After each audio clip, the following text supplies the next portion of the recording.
ओम।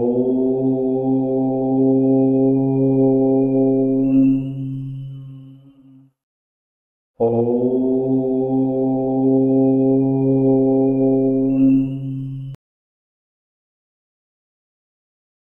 Hello दर्शकों, नमस्कार। मैं एस्ट्रोलॉजर नारायण आप सभी का मेरे चैनल पर स्वागत करता हूं। दर्शकों, सीखने की कड़ी में आज आगे बढ़ते हैं। पहले भी चर्चा अपनी मांगलिक योग के बारे में चल रही थी, तो इससे पहले मेष, वृष, मिथुन और कर्क लगन की कुंडलियों में देखा था कौन कौन से घर में मांगलिक योग बन रहा है, कौन से में नहीं बन रहा है। तो आज उसी श्रृंखला को आगे बढ़ाते हुए नेक्स्ट बात करेंगे सिंह और कन्या लगन की कुंडली में। तो दर्शकों, शुरू करते हैं सिंह लगन की कुंडली में।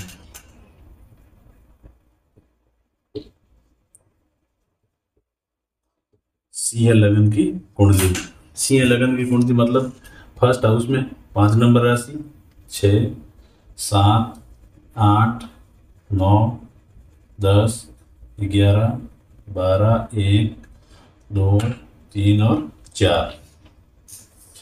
अभी पहले भी बात किया था मांगलिक योग कौन कौन से घर में बनता है। पहले, चौथे, 7वें, 8वें और 12वें घर, इन घरों से मांगलिक योग देखा जाता है। उसके बाद और भी बहुत सारे पॉइंट्स थे इसके, जो मैंने एक एक लिख के आपको डिटेल में सारी जानकारी दी। फिर इसके मैंने कैंसिलेशन के पॉइंट्स के बारे में आपको सारी जानकारी दी। तो आज अपने को मोटा मोटा यही देखना है कि यदि इन 500 घरों में मंगल देव विराजमान होते हैं, प्लेस्ड होते हैं, तो क्या मांगलिक योग बनता है या नहीं बनता है। किस घर में फर्स्ट स्टेप से देखने पे ही लग जाता है कि इसमें मांगलिक योग नहीं बनेगा। यदि किसी घर में बनता है तो उसके ऊपर अपने को कैंसिलेशन के पॉइंट्स अप्लाई करने हैं। कैंसिलेशन के पॉइंट्स अप्लाई करने के बाद भी उस घर में मांगलिक योग बनता है तो 100% मांगलिक योग कंसिडर होगा और उसके अकॉर्डिंग आगे देखा जाएगा।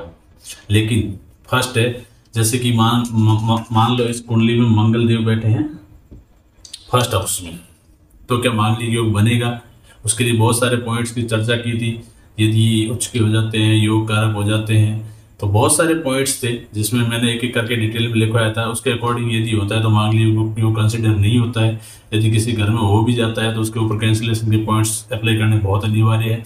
यदि उसके कैंसिलेशन के पॉइंट अप्लाई करने के बाद भी यदि योग कंसिडर होता है तो मांगलिक योग बना जाता है। नॉर्मली 80 to 90% कुंडलियों में मांगलिक योग नहीं बनता है। हाँ, कुछ 10%, 15% कुंडलियाँ ऐसी है जिसमें मांगलिक योग बनता है। तो अलग अलग जातक की अलग अलग कुंडलियों के अकॉर्डिंग देखा जाता है कि कौन सी कुंडली में बन रहा है या फिर कौन सी कुंडली में नहीं बन रहा है। तो यही दर्शकों, सीरीज को आगे बढ़ाते हुए बात करते हैं सिंह लगन की कुंडली। इसके मान लो पहले हाउस की बारे में बात करते हैं। फर्स्ट हाउस में, पहले भाव में यदि मंगल देव बैठे हैं तो क्या मांगलिक योग होगा या नहीं होगा। अब देखो दर्शकों, अब सिंह लगन के स्वामी कौन हुए? सूर्य देवता। ठीक है। और इस लगन की कुंडली में पहले ये देखना है कि मंगल देव मारक है या कारक है। अब देखो, मंगल देव सिंह लगन, सूर्य और मंगल देव की क्या आपस में अति मित्रता है, क्योंकि ये देवों में आते हैं। सूर्य देव भी देवों में आते हैं और मंगल देव भी किस में आते हैं? देवों में आते हैं। और ऊपर से मंगल देव को घर कौन सा दिया? मंगल देव की कौन कौन सी राशियां हैं? 1 और 8। एक तो ये त्रिकोण का घर दिया है मंगल देव को, और दूसरा केंद्र का कर दिया। बहुत अच्छे डिपार्टमेंट दिए मंगल देव को। और ऊपर से क्या, लग्नेश के अति मित्र है। तो इस कुंडली में मंगल देव क्या होंगे? कारक। मंगल देव अति योग कारक है, क्योंकि सूर्य देव के अति मित्र है, प्लस ऊपर से क्या है, इनको घर भी बहुत अच्छा मिला हुआ है। तो अभी कारक के बेस पे देखते हुए ये देखते हैं कि इसमें मांगलिक योग बनता है या नहीं बनता है। बात करते हैं फर्स्ट हाउस में। अब फर्स्ट हाउस में देखो, मंगल देव कहाँ बैठे हैं? फर्स्ट हाउस में लग्नेश के, फर्स्ट हाउस में लग्नेश सिंह सूर्य देव के कुंडली में फर्स्ट हाउस में। तो ये सूर्य देव के अति मित्र होने की वजह से क्या इस कुंडली में अति योग कारक हुए।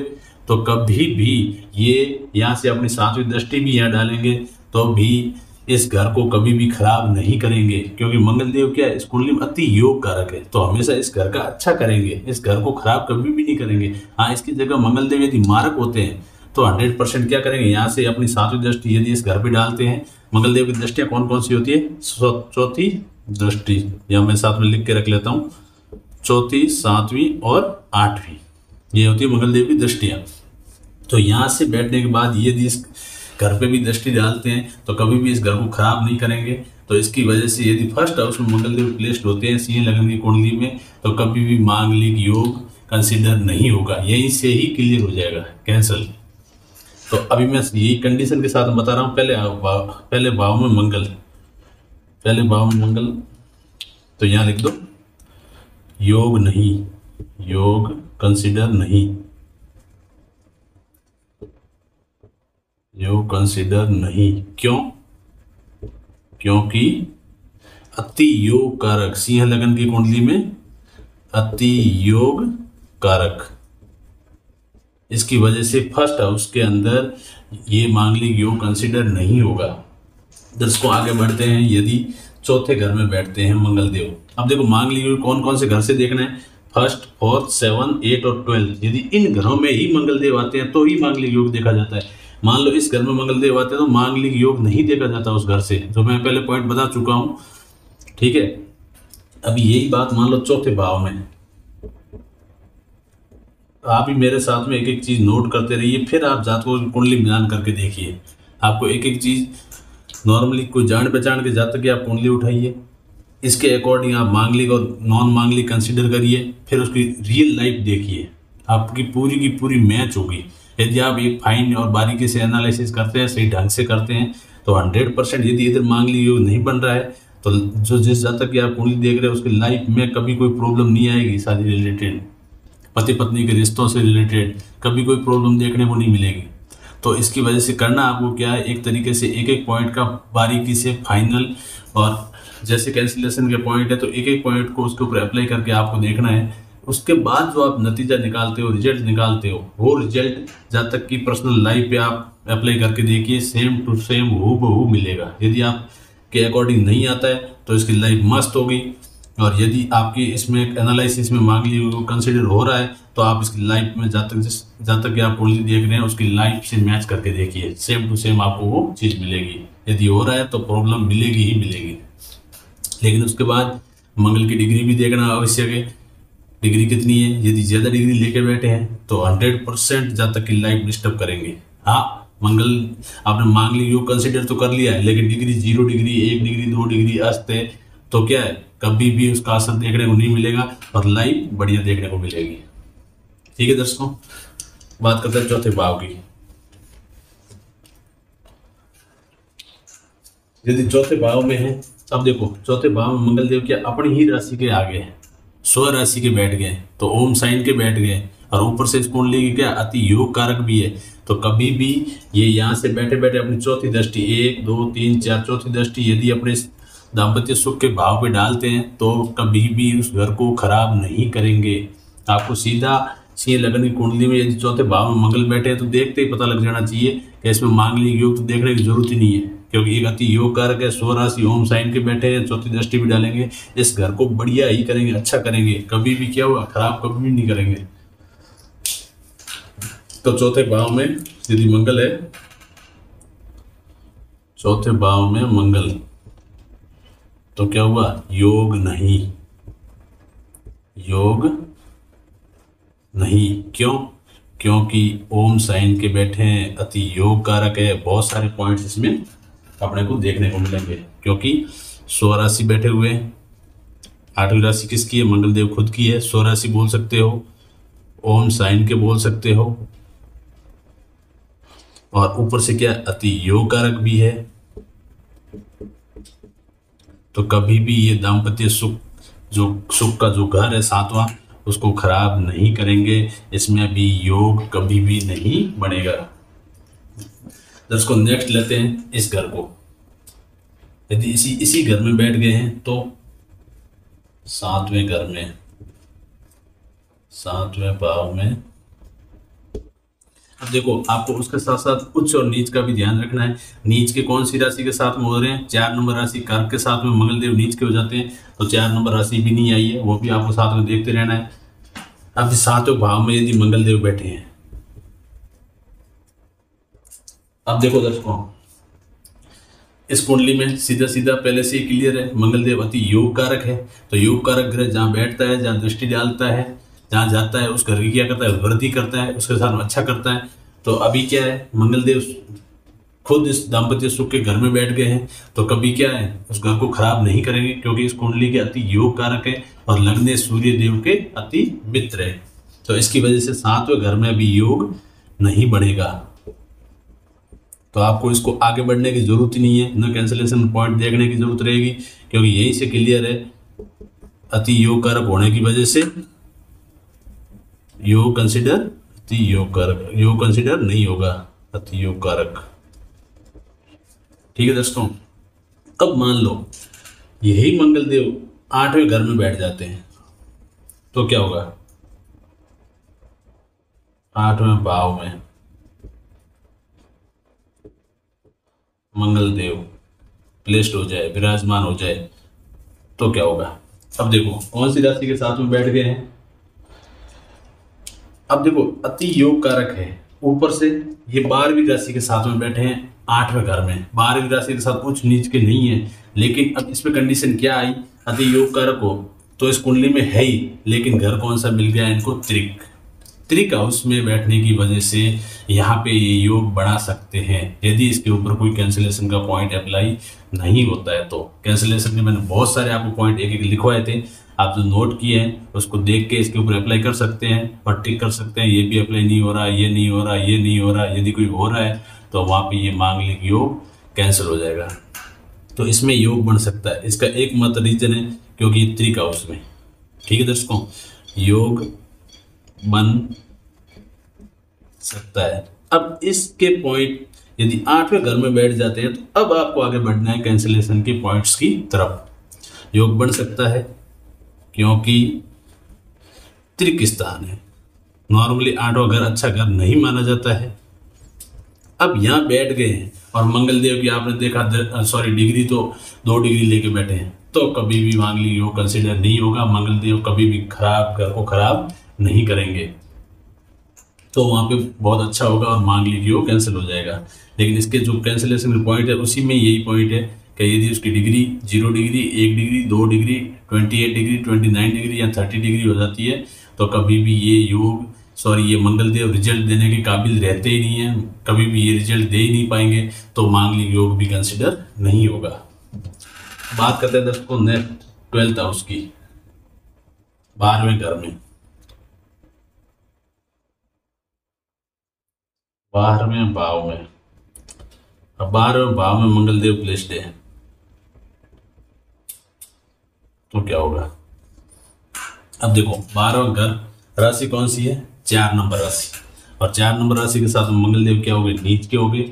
एक तो क्या हुआ, मंगलदेव 12वां घर में नीच के भी हो गए और ऊपर से त्रिक स्थान भी है, तो इसमें भी क्या होगा, योग बन सकता है। तो इसके कौन से 2 पॉइंट है, किसकी वजह से बन रहा है, एक तो मंगलदेव क्या 12वें घर में जाके कर्क राशि के साथ में नीच के हो गए, प्लस त्रिक स्थान, तो 12वें भाव में मंगल योग बन सकता है।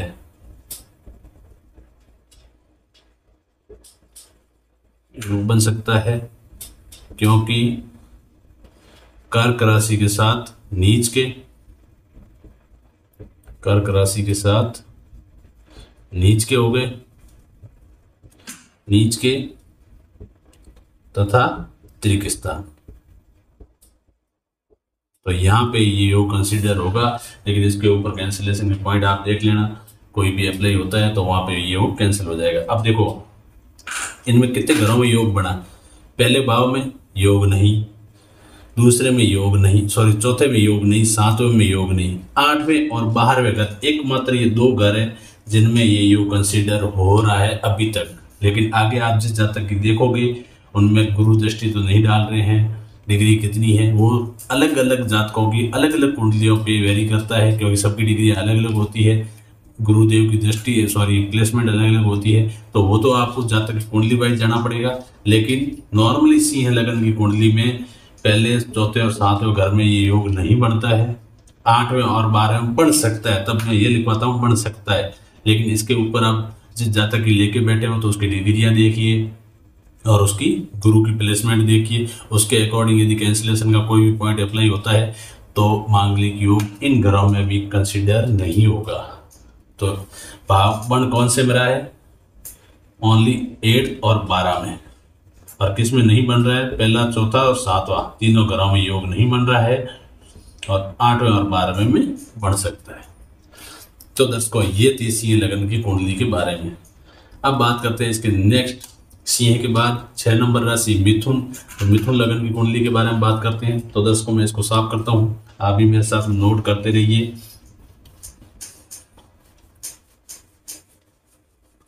एक एक चीज आप लिख के और पूरा, जैसे कि आप मेरे साथ नोट कर रहे हो एक एक चीज, तो वो नोटबुक जब वो बुक जब साथ में लेके बैठोगे आप, उस नोटबुक में जो नोट किया हुआ है आप, क्योंकि नॉर्मल इंसान की प्रवृत्ति क्या रहती है, टेंडेंसी भूल तो जाता ही है। तो कभी भी आप एक एक पॉइंट लिख के रखते हो, तो उन पॉइंट्स को सामने लेके बैठिए, और जिस जातक की कुंडली लेके बैठते हो तो पॉइंट्स आप अप्लाई करते जाइए। तो कोई आपको एक आध पॉइंट ऐसा मिल जाता है जो अप्लाई हो जाता है, तो वहाँ पे मांगलिक योग कंसिडर नहीं होगा। और नॉर्मली आप साथ में लेके नहीं बैठते हैं, उस कंडीशन में यदि आपका एक पॉइंट भी मिस हो जाता है जिसकी वजह से वो कैंसिल होने वाला था, तो आप उसको क्या कर दोगे, मांगलिक योग कंसिडर करवा दोगे, और एक्चुअली जातक की लाइफ में वो योग नहीं बन रहा होता है। तभी मैं बोलता हूँ आप मेरे साथ में एक एक चीज़ नोट करते रहिए, और जब भी स्टार्टिंग में आप कुंडली किसी की देखते हैं तो आप एक एक चीज़ जो लिख रखी है उसके अकॉर्डिंग देखते जाइए, धीरे धीरे आपको सारी याद हो जाएगी। तो दर्शकों, आगे बढ़ते हैं। नेक्स्ट, मिथुन लगन की कुंडली। मिथुन लगन, मिथुन लगन के मालिक कौन है? बुध देव। और बुध देव की मंगल देव की आपस में क्या है? आपस में शत्रुता है। तो इसकी वजह से इसमें मंगल देव, मिथुन लगन की कुंडली में मंगल देव नॉर्मली मार्क माने जाते हैं। तो अपन इधर भी देख लेते हैं कौन सा घर मिला हुआ है इनको। तो यहाँ पे 6 नंबर राशि आएगी, 7 नंबर, 8 नंबर, 9 नंबर, 10, 11, 12, 1, 2, 4 और 5। आप नॉर्मली यदि मेरे साथ साथ में सारी चीज़ें सीखते हैं तो आपको मांगलिक योग भी दिखाने के लिए कहीं पे भी जाने की जरूरत नहीं रहेगी। आप खुद ही अपने कुंडली का एनालिसिस कर पाएंगे कि मेरे कुंडली में क्या प्रॉब्लम है, कौन सा योग बन रहा है, या फिर किस ग्रह की वजह से मेरे को प्रॉब्लम्स आ रही है। आप खुद ही अपनी कुंडली का एनालिसिस कर सकते हैं, और दूसरों का भी एनालिसिस यदि सही ढंग से करना आपको आ जाता है तो दूसरों का भी आप एनालिसिस कर सकते हैं। अब देखो, इसमें मंगल देव को घर कौन सा दिया? त्रिक स्थान 8वां और 3रा। तो नॉर्मली सही घर भी नहीं मिले हैं, और ऊपर से लगने से बुध देव के क्या है, अति शत्रु भी है। तो इसकी वजह से मिथुन लगन की कुंडली में मंगल देव हमेशा क्या होते हैं, मारक होते हैं। लेकिन अभी इनकी प्लेसमेंट कहाँ कैसे रहती है उसके बारे में बात करते हैं। इसको बात शुरू करते हैं पहले भाव से। पहले भाव में मंगल देव, मेरी कोशिश यही रहती है दर्शकों, मैं आपको एक एक चीज लिख के बताऊं, आप भी मेरे साथ नोट करो, तभी आपको एक एक चीज बारीकी से एनालिसिस करने में मतलब आसानी रहेगी, और आपको एक एक चीज समझ में आएगी। आप भी ऐसी एक कुंडली बना के रखिए साथ में, फिर आप खुद इसमें लिख के देखिए कौन से घर मिल रहे हैं, और कौन कौन सी घरों के साथ में मतलब ये लगने इसके अति मित्र है, शत्रु है, मारक है, कारक है। आप एक एक चीज लिख लिख के देखिए, तभी आपको सारी चीजें क्लियर होगी। पहले भाव में मंगल, यदि मान लो पहले भाव में ही मंगल देव बैठ गए तो क्या होगा दर्शकों? ऊपर से 1 नंबर तो क्या है, मंगल देव इस कुंडली में अति मारक ग्रह है, और ऊपर से वो बैठ गए फर्स्ट हाउस में। यदि यहाँ से बैठे बैठे मारक ग्रह इस घर पे 7वीं दृष्टि डालता है, चौथी 7वीं 8वीं इनकी दृष्टि होती है, 7वीं दृष्टि इस घर पे डालता है, ऊपर से मारक है, तो क्या होगा, हमेशा इस घर को खराब करेंगे ही करेंगे। और ऊपर से ये उच्च नीच का भी नहीं बैठ रहा है, 6 नंबर राशि के साथ बैठे हैं, तो हमेशा ये घर को क्या करेंगे, खराब करेंगे। तो इस घर में योग बन सकता है, योग बन सकता है, क्योंकि मारक ग्रह, क्योंकि मारक ग्रह कौन सी, मिथुन लगन की कुंडली में, इसकी वजह से योग बन सकता है। दर्शकों, बढ़ते हैं आगे। यदि मंगल देव बैठ गए हैं चौथे घर में,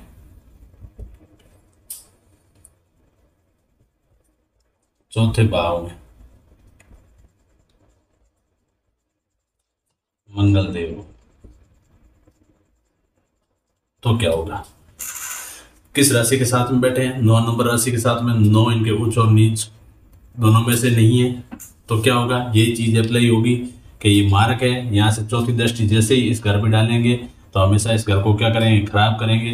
तो यहाँ पे भी योग कंसीडर हो सकता है, लेकिन इसके बाद आपको कैंसलेशन के पॉइंट देखने अनिवार्य है और उसके बाद डिग्री देखनी वेरी इंपॉर्टेंट है। यहाँ तक आपको यदि समझ में आता है तो आप ये समझ लो कि बहुत सारी चीज़ें आपको समझ में आने लग गई है, और ये चीज़ें मारक, कारक और दृष्टि और डिग्री, ये यदि चीज़ें देखने लग जाते हो ना तो आप इसकी बेसिक जानकारी में काफ़ी घुस गए हो, ये मान लो खुद को। चौथे भाव में मंगल योग बन सकता है क्योंकि मंगल देव मारक ग्रह है। कौन सी लगन की कुंडली में? मिथुन लगन की कुंडली में। दर्शकों बढ़ते हैं आगे। नेक्स्ट बात करते हैं 7th हाउस की, इस घर की। इसमें यदि मंगल देव प्लेस्ड है तो क्या होगा? 7वें भाव में। दर्शकों इससे पहले मेरी कोशिश ये रहती है, मान लो आप यहाँ से सीखना शुरू करते हो, यहाँ तक पहुँचते हो, तो इस रास्ते में जो बेसिक जानकारी आपको नीड होती है, कैसा नहीं मैं यहाँ की सीधी यहाँ की बात बता दूं तो आपको बेसिक जानकारी यदि मैंने बताई ही नहीं, जैसे उच्च और नीच का, दृष्टि या मारक कारक, यदि कोई चीज़ बताई नहीं है तो आपको ये सीधा कभी भी समझ में नहीं आएगा। यदि आप स्टार्टिंग से सीखना चाह रहे हो और ट्राई कर रहे हैं तो ये चीज़ समझ में नहीं आएगी। उसकी वजह से मैं ट्राई करता हूँ कि आप जिस स्टेप तक जा रहे हो उसके बीच में जो बेसिक जानकारी है वो आपको क्लियर करवाता चलूँ। तो इससे पहले मैं क्या करता हूँ, हमेशा उसकी सारी बेसिक जानकारियाँ आपको एक एक नोट करवा के क्लियर करवाता हूँ। उसके बाद उस पॉइंट पे पहुँचता हूँ कि अब यदि आज अपन मिथुन लगन की कुंडली का एनालिसिस कर रहे हैं, मांगलिक योग निकाल रहे हैं, तो इसमें कितनी चीज़ें देख रहे हैं, वो चीज़ें मैं पहले आपको बेसिक में क्लियर करवा चुका हूँ। तो आपको क्या है, सीखने में, समझने में बहुत आसानी होगी। ठीक है दर्शकों, बात करते हैं 7वें भाव की। 7वें भाव में मंगल,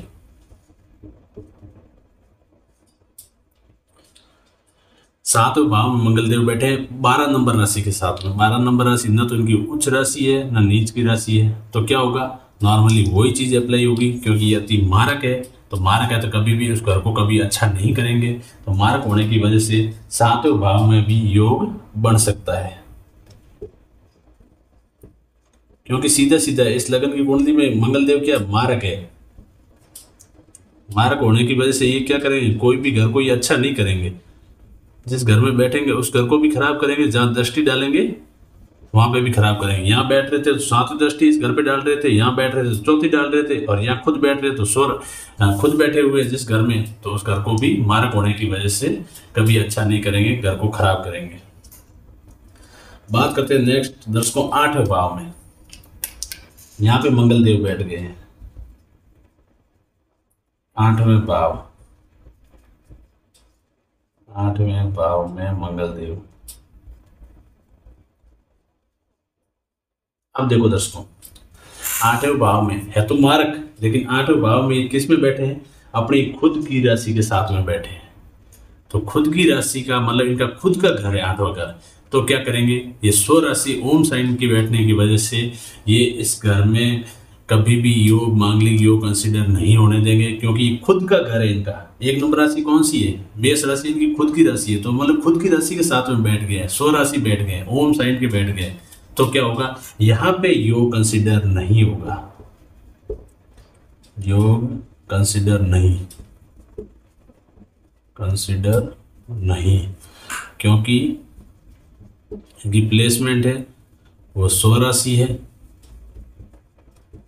यहां बोल सकते हो ओम साइन के बैठ गए, ओम साइन के। तो इसकी वजह से इस कुंडली में 8वें घर में कभी भी योग कंसिडर नहीं होगा। ठीक है दोस्तों, आगे बढ़ते हैं, बात करते हैं 12वें भाव की। 12वें भाव में मंगल देव, मान लो इस घर में बैठ गए हैं मंगल देव।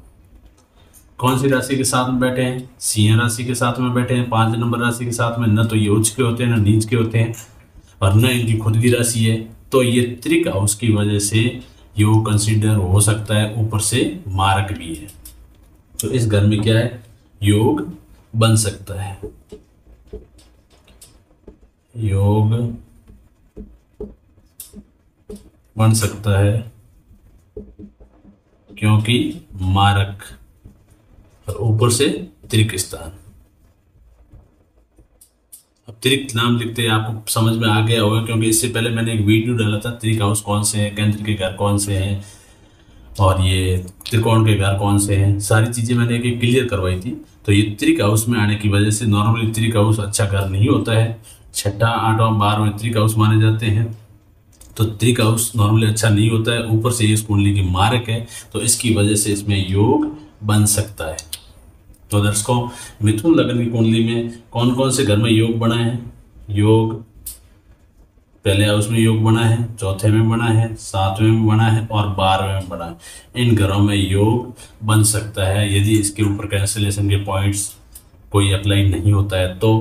और योग नहीं बोले तो ओनली एक 8वां घर है इसके अंदर जिसके अंदर योग नहीं बन रहा है, उसका एकमात्र रीजन है कि ये अपने खुद के घर में आके बैठ गए हैं, सौ राशि के बैठ गए हैं, ओम साइन के बैठ गए हैं, तीनों एक ही बात है, तो इसकी वजह से ये 8वें घर में कभी भी योग कंसिडर नहीं होगा।